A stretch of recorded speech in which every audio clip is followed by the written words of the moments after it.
Hey guys, just making a quick video to discuss something that comes up every now and again in training, and that's the concept of biting. So some people ask, hey, if I'm like in a clinch with someone else and their ears right next to my mouth, what do you think about biting ears off and stuff like that? Well, okay.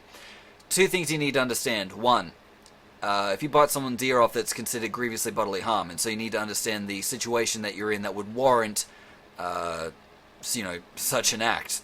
And if it's not super severe or life-threatening, I don't really think that it calls upon any kind of grievously bodily harm.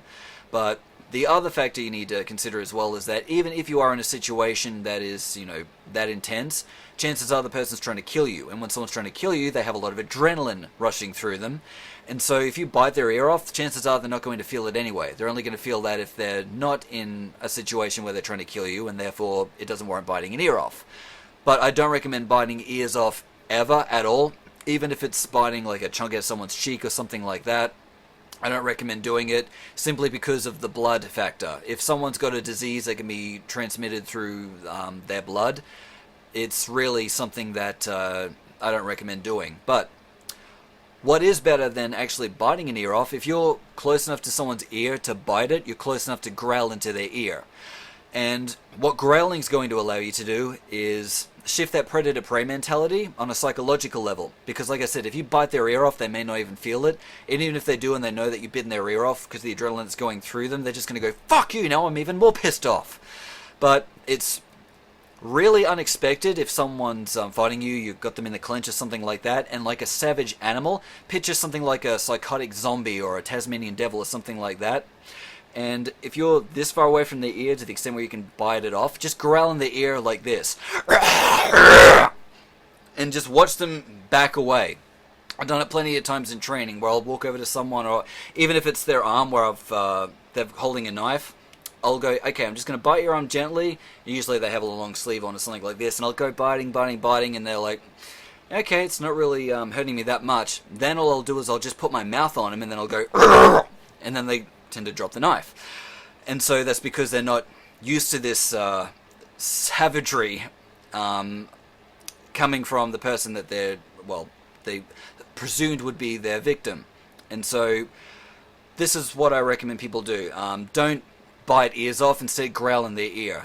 You'll get a much better reaction. And every single time I've done this with someone, growling in the ear, going like that, like I said, go completely savage. Doesn't matter how stupid you think it looks. If someone's fighting you and you growl like a fucking maniac, they'll back away.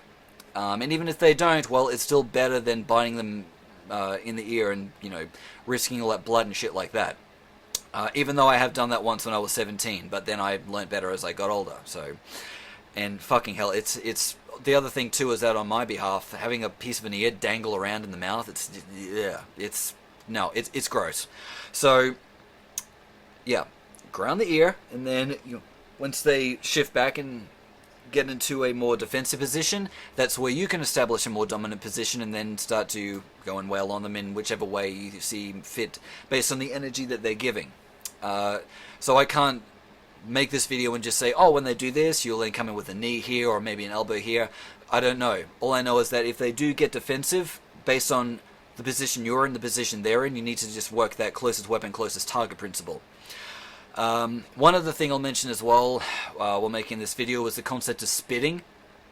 And some people say spitting doesn't work, and that could mean a range of different things, but to me spitting doesn't work in certain circumstances. But here's two things I'll mention about spitting. One, if I spit on someone and just stand there and do nothing, yes, that won't work. Spit's not made of acid, they won't fucking melt. But if I spit and just do a fake spit? Because under high stress adrenal situations, the mouth tends to go dry and you can't produce saliva to actually properly spit anyway. But if you're close enough and just go like that, people tend to do this, okay? So it's just the wind that elicits that response from people. And it's not a fight finisher, okay? It's just a can opener. So what you want is, if someone's in your face or whatever, or maybe you got them in the clinch rather than biting them in the ear, if they look up facing you, if you've got that distance and you go, and then they do this, then based on whatever their reaction is to the fake spit, then you can continue coming on with some other onslaught, whatever it is. I recommend just checking out the Shredder. It started in Senshido, and just research as much as you can about the Shredder. Go buy the videos if you want to. They don't cost that much. Go to the website of Senshido or Richard Dimitri and acquire one. Read the manual that comes with it. It's in a PDF format, and you'll get a lot of information about close quarter fighting that you can't really get anywhere else. And so, yeah, that's my closing thoughts about biting and spitting. So, just understand, they aren't fight finishes. They're just something to enhance you in a fight if you come towards, like what a rider's block is. If there's a fighter's block and you can't get into a position to do a proper elbow or proper knee or a proper headbutt or whatever, these are just something, other things that you can do in order to buy yourself a bit more time or to just shift the position of your opponent. So, anyway, that about sums up my thoughts on that. So if you have any other questions and whatnot, post them in the video and for the comment section, and I can later on make another video about it. So thank you for watching and stay safe.